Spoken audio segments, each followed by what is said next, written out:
Hello, everyone, and welcome. Thank you for joining us on TBP, The Biblical Perspective. You're with myself, Colleen, and Pedro. And today we have another exciting topic for you. We're looking at the issue of, when there are issues in the church, different kind of problems, do we take this to the court or do we not? So our topic is, do we sue? We're looking at today, do we cover up or do we sue the church? Part one. So this is a two-part discussion that we will be doing today. So if you're new here, then don't forget to like this video and subscribe to The Biblical Perspective. We do actually have a chat. So if you're on YouTube at The Biblical Perspective, please put any questions relating to this topic in the chat. Before I go any further, we will start with a word of prayer. Let's pray. Lord, thank you for blessing us and continue to be with us today. Lord, please be with our viewers. I pray that they'll be blessed, and I pray that this live study will go to those who need to hear it the most. I ask these things in the name of Jesus. Amen. So we're looking at cover up or sue the church, part one. So many individuals believe they have suffered terrible treatment from the church, whether it's the organization, the leaders, the pastors, or even fellow members. They believe that something should be done and promptly to address the issues, or they feel that these individuals will continue and the only satisfactory route would be to take these individuals to court if nothing is done. However, many other Christians actually disagree with the idea of bringing other Christians to court. And that's for many reasons why they disagree. And they feel as though that one Christian should not bring another Christian to court. So today we want to look at the biblical perspective on resolving offensive issues that might. So thank you for joining, and that's what we'll be looking at today. So relating to this, Pedro, my first question is, I first of all wanted to understand why there is a division among Christians on whether or not church issues can be brought before a court of justice. So why is there that division in views on this topic? There are different reasons why people may not agree on this issue, but the main reason will have to do with the question of reputation. Many people will do everything they can to protect the reputation of the church and to prevent people from seeing the church in a light that is completely different from what it claims to be or pretends to be or is supposed to be. People take people to court for wrongdoing, for crime, Yes. for abuse, Yes. for discriminations, for things that are immoral and illegal. So if you take the church to court, it will have to be for one of these things, at least. Now, how would you explain that to somebody who is not a churchgoer? You taking the church to court for one of these things. That person is not a churchgoer, and from time to time you insist that they should join you. And how do you explain that you taking the church to court? So for that reason, some people will feel that they should not take the church to court. That's on the one hand. You asking about the disagreement. On the other hand, you have people who will say if the church is involved in any of those things Yes. aforementioned, then it is one's duty to bring justice into it.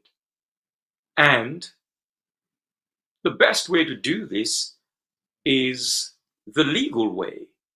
Mm. Therefore, they will be of the mind that we are going to bring the church to court. So Mm. here are the two positions that would create a disagreement, to answer your question, on what to do when the situation arises in church that there is wrongdoing, crime, abuse, and all the rest of it that is either immoral or illegal.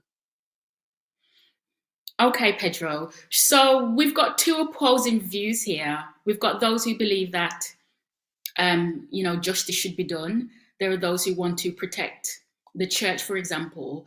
But from a biblical perspective, and that's why we're here, is there a biblical basis for one way or the other in regards to what we should be doing from the Word of God?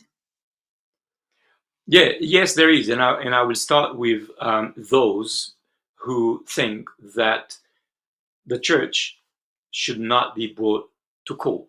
Now, let me remind us that what we're doing here is to present the information contained in the Bible so that Mm-hmm. we make up Yes. our minds on what to believe and what to think.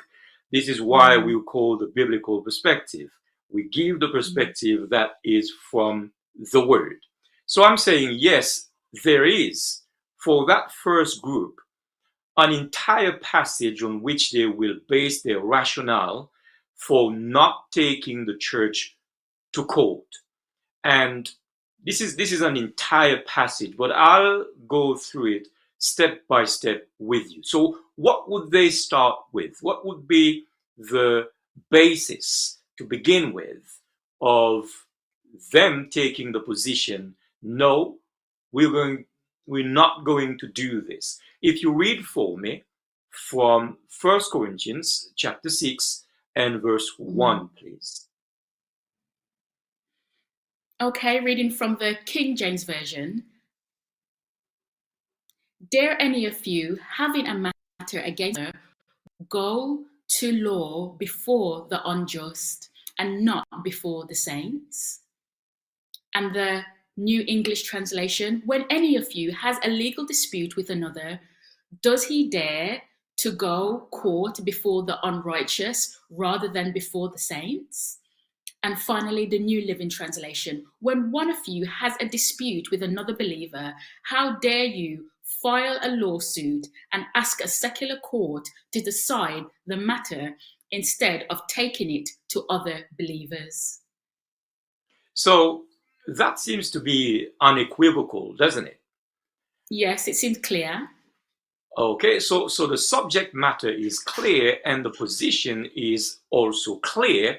You do not file a lawsuit against anybody in church, let alone the church itself. And that would be Mm, the beginning of a basis of a position not to do this.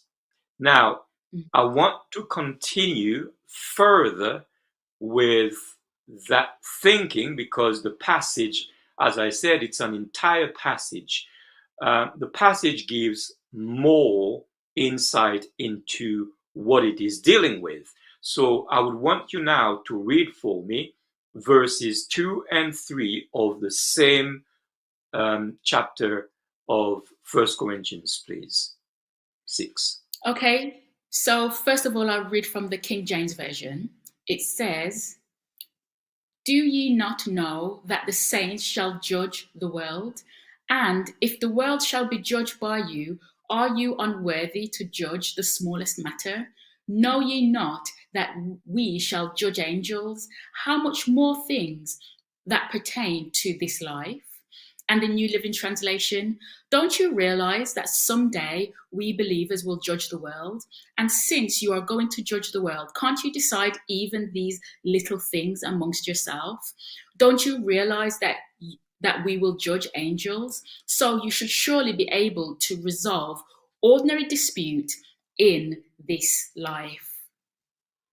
So now we move from the stating the position, not to go to court, to giving the reason why you would not do that. And if you look at the text, you imagine it's Paul writing to the Corinthian church, and he is basically telling them doing this reflects badly on them as Christians not having the ability to settle little issues, disagreement among themselves, to the point that, to their shame, they would take that outside to a court in order to do this, while at the same time they are claiming that they would be wise enough to judge at a universal level.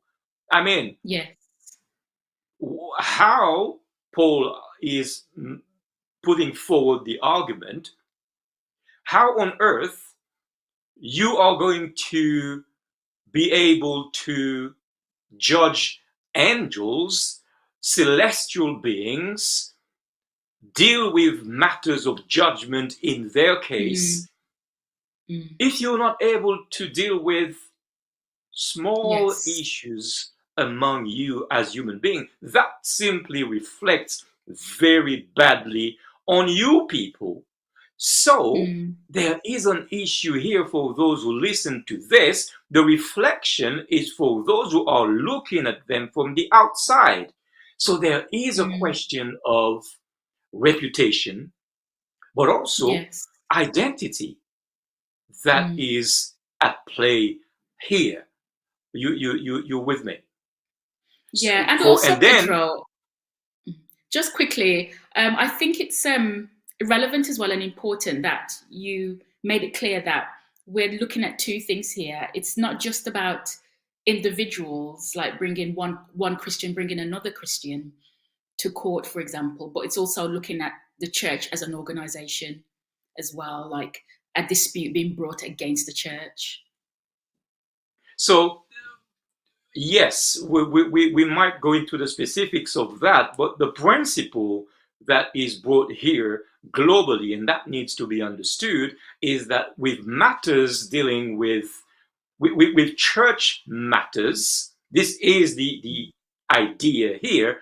With church matters, um, people who read that, whether for one case, as you mentioned it, or another case, whether with individuals or with the organization, people reading this here, you never go to court when anything that Mm, is immoral or illegal, which are matters of life, happen in the church. So that would be the position that mm. those who say, no, we do not go to court, and that would be the basis on which they would take that position.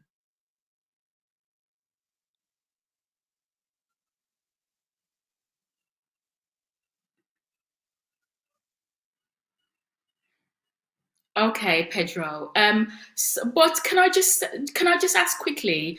When we read that text, it's talking about it. If you read the text, it says small matters. So isn't this text talking about small matters? What about serious crimes? And this is an important question because when I think about serious crimes, for example, I think about like physical abuse. I think about sexual abuse. I think about, like pedophilia. Like there's so many serious crimes that could potentially take place and sometimes do take place within the church setting. So I'm not sure how we rationalize that. So I guess that your question comes on the back of what the text actually said in one of the versions that you read. Um, you are indeed under the impression that reading this text that you're referring to, which we read, small matters as the text was saying, you are under the impression that this applies only to some minor differences among people. And that stays there. And of course, when you compare that to the things that the weightier things that you have just mentioned here, you tend to think it can only be where if the text says that, it can only be for certain things. But I'm not too sure that this is actually what the text is saying, even if you read um, something like um, small things or small matters. And for that, I would invite you to read for me 1 Corinthians, one more verse, chapter 6 and verse Yes. 4, please. Yes. So, Pedro, before I read that text, there is actually a comment here. So there's two things I wanted to address in our comment section. So Ruti G has says, which is a really important point, and I'm hoping that you're going to address this. But she says these texts do not relate to criminals. So I think that's what you're trying to allude to. So she's trying to say, yeah, these are small, as I said, these are small cases and it doesn't relate to the more serious criminal matters. That's the comment. But also, Pedro, we did a poll to find out about whether we should or shouldn't take individuals to court. And 57% of our viewers said, yes, we should. So that's where we are relating to this at this moment in Okay. time. That is interesting, both for the comment that you read as well as the poll. The poll is a new thing. That's good. I like this. And this is why we do what we call the biblical perspective. And I hope by the time we end this conversation, we will see what the biblical perspective is. Now, Yes. those who have made this poll, I'm delighted for your position, and it really uplift in my mind what we're trying to do at this time. And the comment is also a serious one, the one Yes, um, Pedro. in line with your question. This is the reason why I want you to read this text for me now, which is 1 Corinthians chapter 6 and verse 4, please. Okay, so reading first and foremost from the King James Version, it says, if then you have judgments of things pertaining to this life, set them to judge who are least esteemed in the church. And so, if you have law courts dealing with matters of this life, do you appoint them as judges who are of no account in the church? And the NET. So, if you have ordinary lawsuits, do you appoint as judges those who have no standing in the church? And the New Living Translation, if you have legal disputes about such matters, why go to outside judges who are not respected by the church?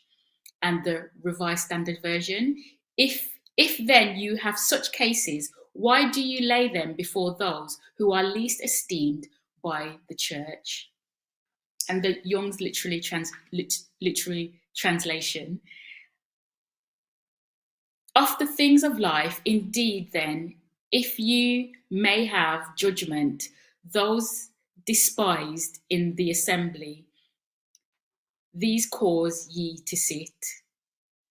Now, I want you to keep these versions of the same passage, the same text, 1 Corinthians 6, verse 4, right there. And I would invite now that we may put some level of scrutiny into this, as we have them right there. Now, if you look at all these versions of the text, you will notice that your understanding, maybe you have not, but I'm inviting you now to notice that your understanding may vary depending on which one you're looking at. Let me point out to you three of them: the NET, NET, the NLT, and the RSV. You are under the impression that this recommendation, when you read those three versions, I said the NET, the NLT, and the RSV, you are under the impression that this recommendation applies only to trivial things, not serious issues. For instance, you look at the NET, it says, so if you have ordinary lawsuits, that would speak to what the Yes. comment you read is Yes. saying, ordinary lawsuits. And if you look at the NLT, it says legal disputes about such matters. Such matters, notice, such matters. It would mean that those matters have been identified, but we don't know what they are. And then the RSV says, have such cases. Now, that would seem that the subject here is trivial things, not serious issues. But keep looking, and now look at the other versions.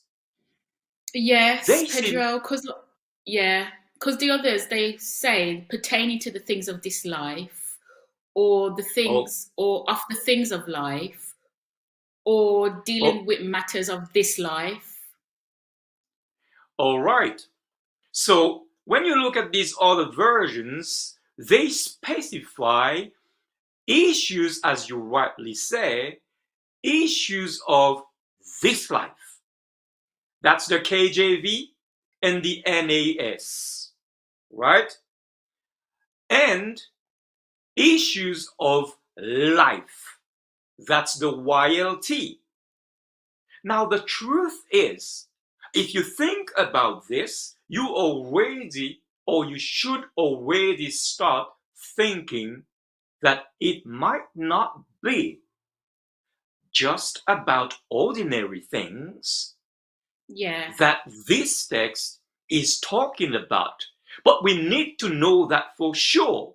The truth is, the right reading is in the second set for two reasons. What is the second set? The KJV, the NAS, and the YLT, who specify the things of this life or the things of life.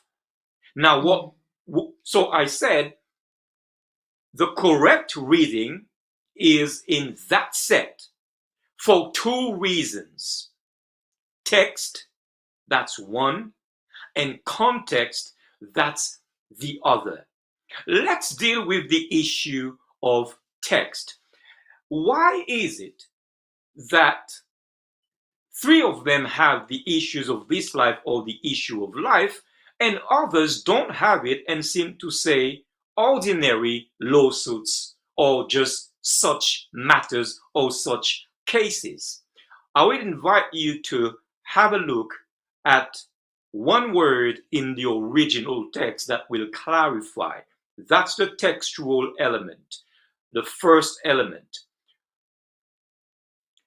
Here is the word that the expression this life is in the original. The word is biotikos. It means pertaining, it is right there in the original, whether the three NET, NLT, and RSV choose to translate it or not, that's not an issue. They have it. It's in all the manuscripts. So, biotikos, pertaining to daily life, of daily matters, having to do with this life. Substantively, biotika, matters of this life.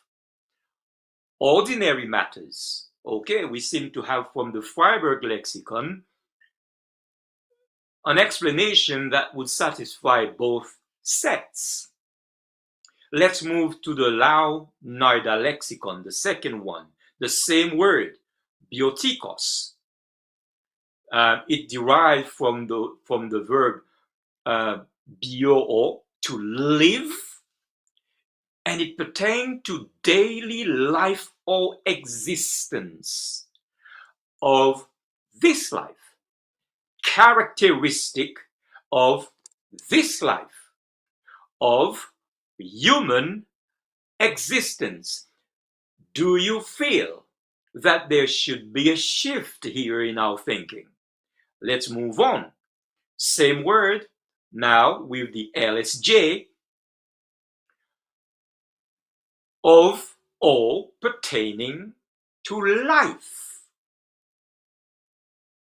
And then the last one, the Thayer's Greek lexicon, pertaining to life and the affairs of this life.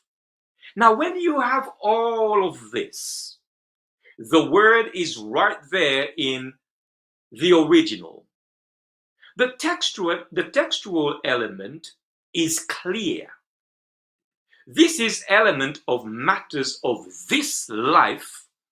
It must be there, and it does not mean ordinary.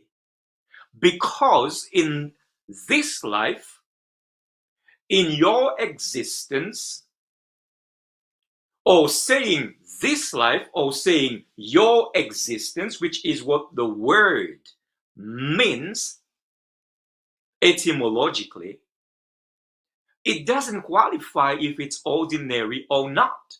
The word ordinary is only there to substantiate the idea of daily life.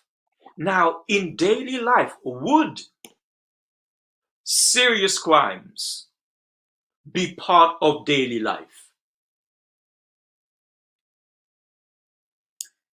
Well, yes, in some cases, but I think the one that's Wait, really wait, important. before you go any further, if you say in some cases, let me change the word and put human life. Is crime Human part of human life? existence. It's a part of human existence, yes. So this is what the word biotikos means. You with me? Yes. Yeah, I'm with you. So Pedro, this comment that's coming that says from Ruti G that says ordinary dispute, not murder, assault, abuse, rape, etc. How does that relate to what you've just discussed in that text?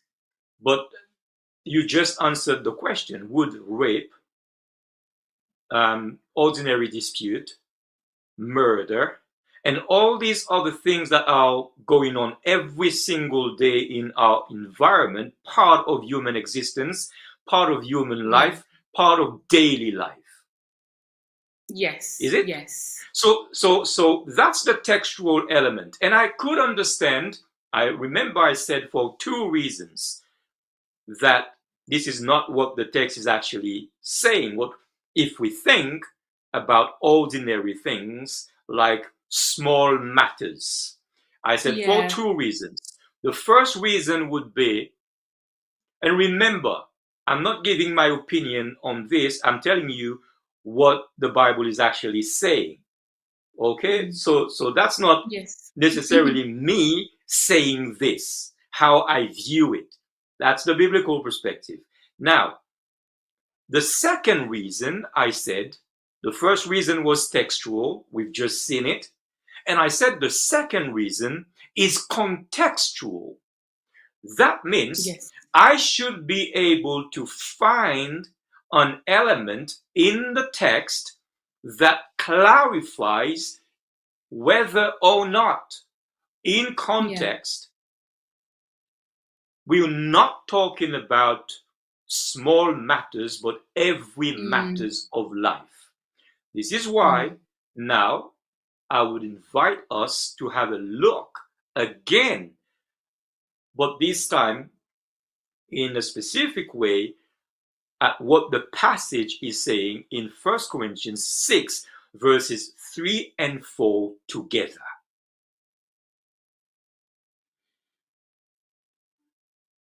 You Okay, can read so that, please. reading from the New English Translation. Do you not know that you will judge angels? Why not ordinary matters? So, if you have ordinary lawsuits, do you appoint as judge those who have no standing in the church? And the New Living Translation, don't you realize that we will judge angels? So you should surely be able to resolve ordinary disputes in this life. If you have legal disputes about such matters, why go to go to outside judges who are not respected by the church? And the Revised Standard Version, do you not know that you are to judge angels? How much more matters pertaining to this life? If then you have such cases, why do you lay them before those who are least esteemed by the church? Okay, now I want you to pay close attention as you're looking at this text. The first NET that you have here, verse 3, ends with ordinary matters. Is that the case? Yes. Okay. Now these are the three versions we said do not have in verse 4, which we looked at. They don't express the idea of biotikos in verse 4. Now let's look at verse 3 of the NLT. How does it end? Ordinary disputes in this life. Ordinary dispute of this life. So that means biotikos is also in verse 3. And they, in verse 3, decided to translate it as such. You with me? Now, Yes. now it means biotikos is repeated in verse 4, but they don't repeat it. They just look back at such matters. But it refers to what matters? It refers to dispute in this life. Does that make sense? Yes, it does. Are you following me? Yes. Now, we have the same pattern in the RSV. How does verse 3 end in the RSV? Matters pertaining to this life. Matters pertaining to this life. And then verse 4 continues, and then the biotikos is repeated in verse 4 in the original, but in the translation of the RSV, it's not repeated, but it is referred to as such cases, which Yes. means that in both, except for the NET, in both of those translations, verse 4 is referring, when they say matters, verse 4, ordinary dispute or such matters, they are talking about in this life.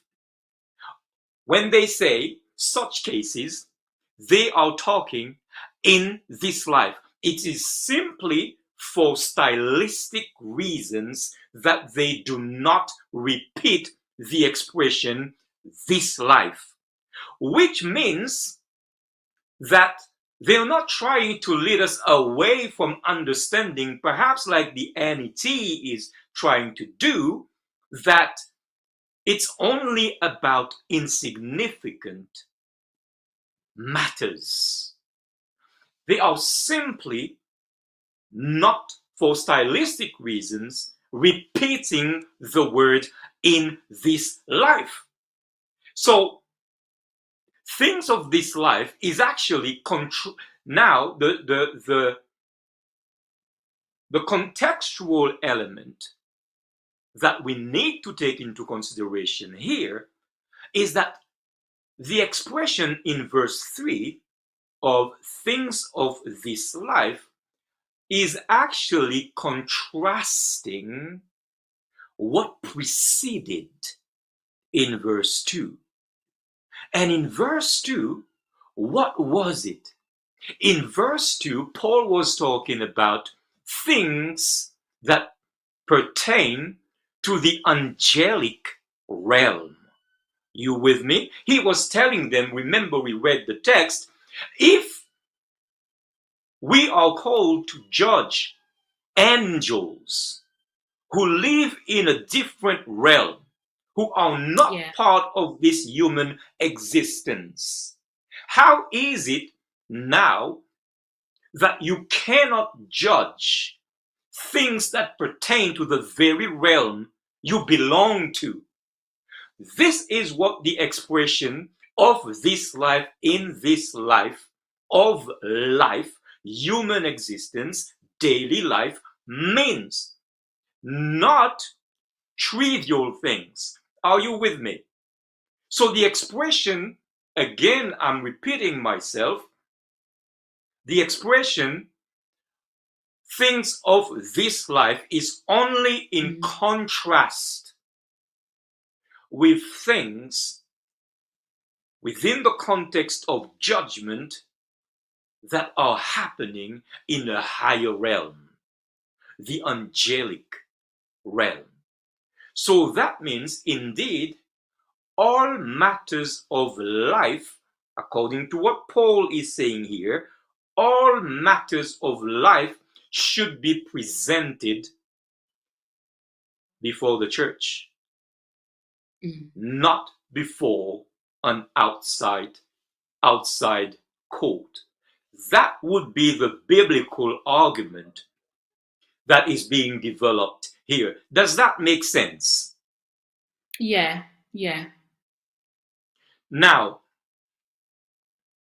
let's seal this position about not going to court, and by looking at the rest of the passage. Let's seal that position from a textual and contextual viewpoint. Read for me. And I hope this is clear for so far. This is clear for our viewers. If it's not, if something is not clear, just let us know, because what we're looking at here is the textual and the contextual element. We're looking at the biblical perspective on this. We're not looking at my position, my thought, my thinking. Okay? So let's seal that with more of the passage. Read for me verses 5 to 7 of the same book and chapter, please. Okay, so reading from the King James Version. I speak to your shame. Is it so that there is not a wise man among you? No, not one that shall be able to judge between his brethren. But brother goeth to law with brother, and that before the unbelievers. Now therefore there is utterly a fault among you, because ye go to law one with another. Why do ye not rather take wrong? Why do you not rather suffer yourself to be defrauded? And the New Living Translation, I am saying this to shame you? Isn't there anyone in all the church who is wise enough to decide these issues? But instead, one believer sues another right in front of unbelievers. Even to such, even to have such lawsuit with one another is a defeat for you. Why not just accept the injustice and leave it at that? Why not let yourselves be cheated? Now, I hope this is very clear, and it should not be detached from the argument that we've been trying to present so far. The text goes on, and Paul labors on the reason why he is saying that it is unacceptable for lawsuits from brothers against brothers to be brought to an outside court. And here is the part that we heavily, those who are proponents, that is the 57, no, the 43%, is that correct? Yeah, Yes. the 43% people, that's where they heavily rely on the information to say we should not bring any matter. Now you know that it is in the context of the text, not in our own context, not in our own thinking, not in our own world, in the world of the text. You understand now that it doesn't matter how criminal or ugly. The issue is how unjust it is, how bad it is. Paul is saying it is a shame that you cannot resolve these things among you. It is a shame that you will have to go, and he is clear on one element that is not explicitly said, which is the judgment of the church by the judge who is not from the church, but looking into the church and seeing what is happening, which is the reputation issue at a surface level. And this is where we stop. We stop at the reputation issue for those who say you should not bring any issue that happened in the church to an outside court. They stay, most of them, not all of them, but they stay at this level, however ugly it might have been. And they feel if they bring it outside on the basis of what we have just read, this is a shame. This is definitely being disloyal to the church and being disloyal to God himself, because he has given clear instructions that you should not do this. That is the position that those who are against or advocate not bringing any issue that happens in church life. Let's put that expression there. Church life. Let's bring none of it outside. This is why you have 43% of people thinking like this, at least in our poll. Does that make sense? Yes, it does. It does. So, Pedro, I understand what you've said and I understand the text, but I have two issues. I have two issues with this, two issues with what you've said. So, I want to first of all read a comment and then I'm going to ask a question. So, the comment comes from Adrian, Is it Adrian? And it says, not taking the church to court, so it could be the church or an individual, does not mean we have to cover up wrongdoing. And that leads perfectly into the question that I want to ask. And despite what you've said, and despite what we've read, it just appears that what so how best do I say this? So would that not be a matter of actually just covering up crimes that may have been committed in society at large, even if it does happen within a specific community? So that's my first issue. That's my first issue. This whole idea of covering things up. And this is one of the main problems that we have when all of these issues come to light, that it's that no one said anything, it didn't go where it should have been. So I just want to address that issue. And I guess this is how most people would view it, inside and outside. Because remember, we do have these two groups. So far, we've only spoken about one group, Yes. those who advocate not bringing anything to the outside world that happened inside. I guess that this is how most people would view this, even though those who propose on the basis of the text that we just looked at not to bring anything from the outside. The people involved themselves, and now remember that we're not talking about any particular case, we're talking about the human experience. And in the human experience, there are all kinds of things, the good, the bad, and the ugly. But I guess in the case of doing wrong to the point of questioning whether this could go to court, we're not talking about the good, we're talking about the bad and the ugly. Yeah? Yeah. So absolutely, this is what it would look like. It would look like that we need to cover up. And to many, this is exactly what it will be. This is exactly how it will be interpreted. But here is the important point. And I think this last comment that you just read is touching on it. Is it what the text is advocating?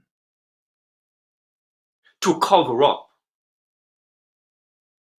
Well, we need to be clear on this. Because if in our minds we see an irreconcilable difference between judging or not bringing outside what is inside and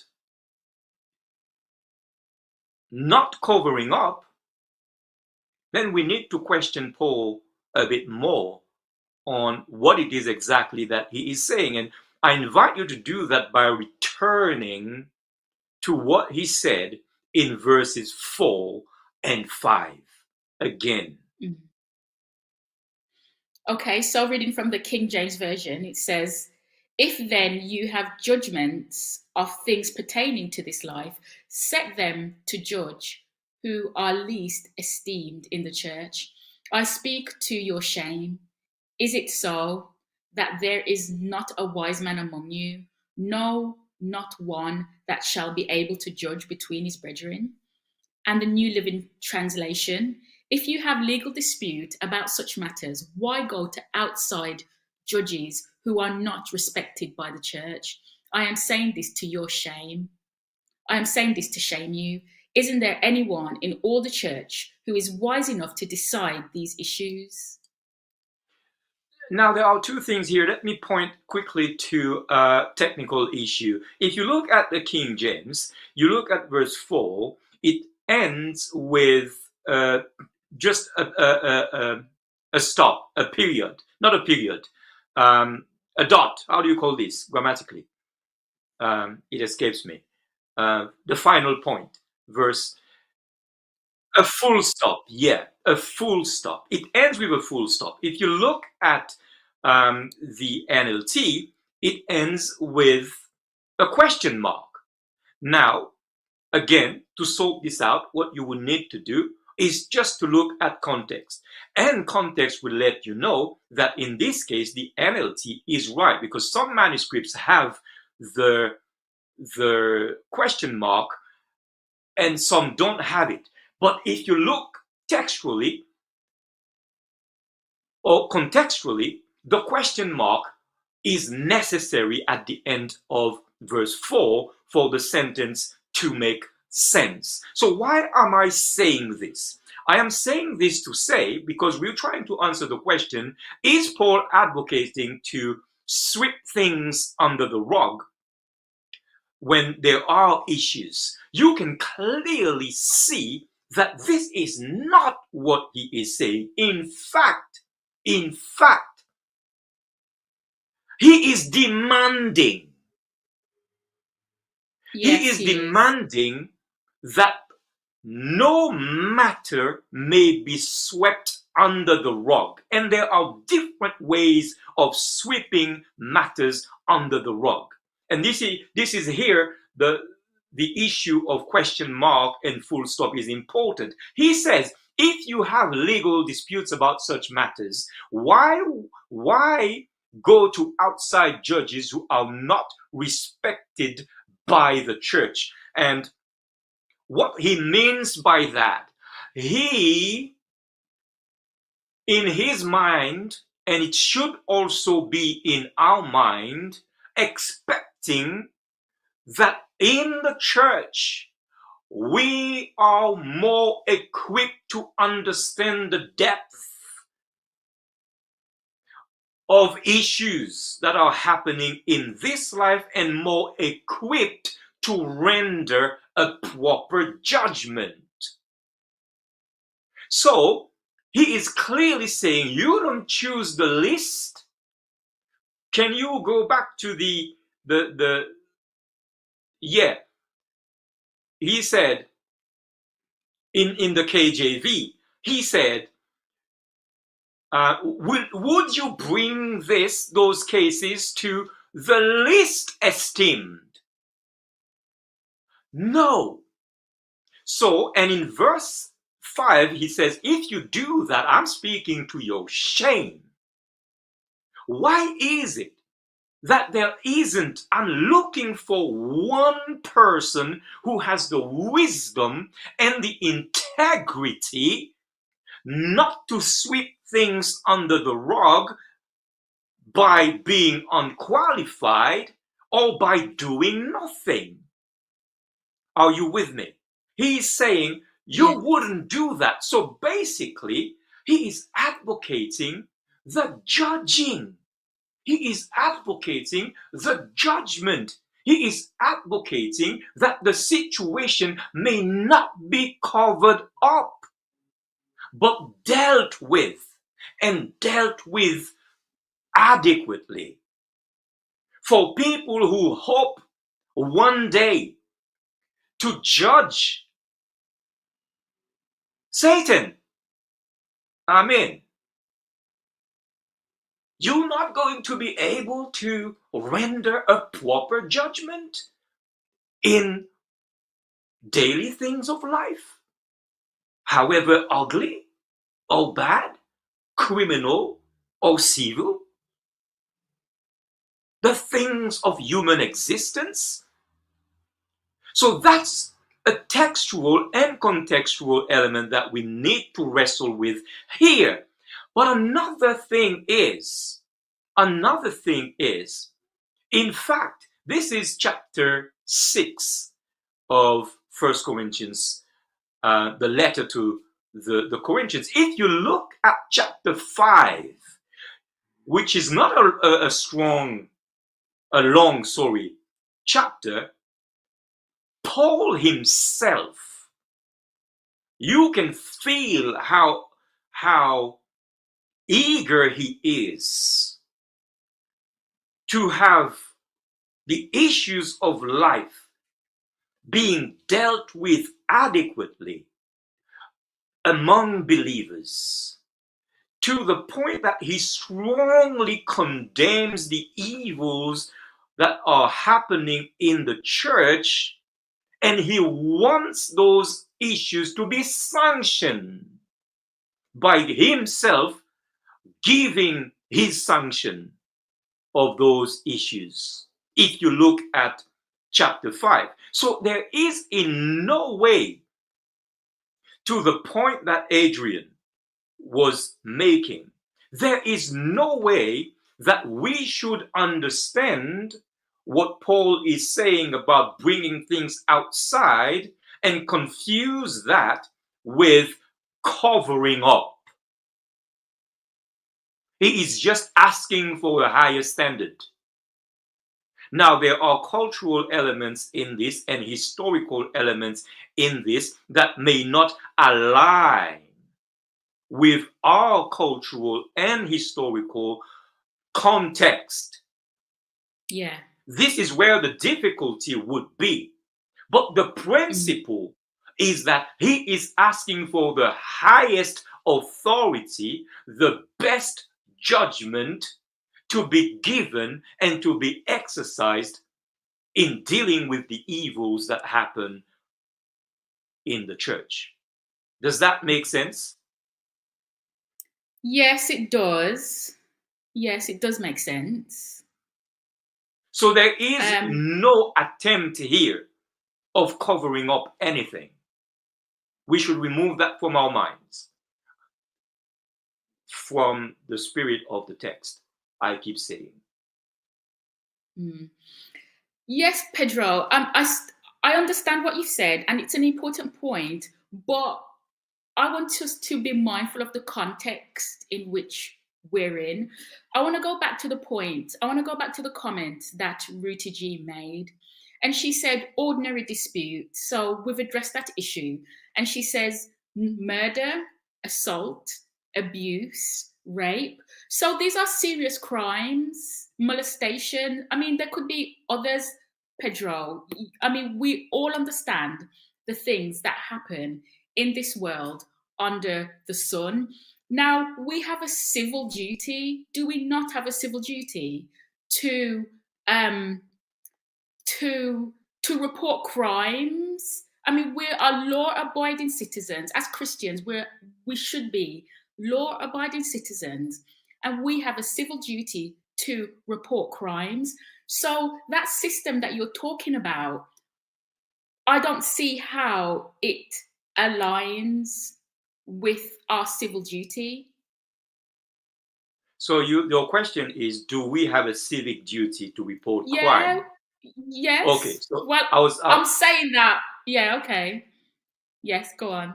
Okay. So I thought you were making the point rather than asking the question.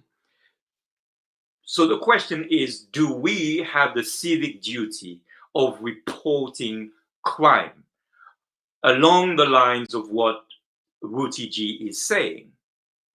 Well, remember, we are looking at what the Bible is saying. And remember that we said at the beginning, people disagree on what to do. And this is where those who think that it is their duty to report these things, this is where they disagree. And this is also where they think they also have biblical basis. Because we're looking at the biblical perspective, whether we're looking at for or against, we need to remain within the biblical perspective. Context, yes. Those people now, this second group, they think that they have enough elements in the Bible to actually take the position to say, you know what? Let's take this to court and deal with it from the proper legal channels. But we don't have time to see that today. That's why we have a second part.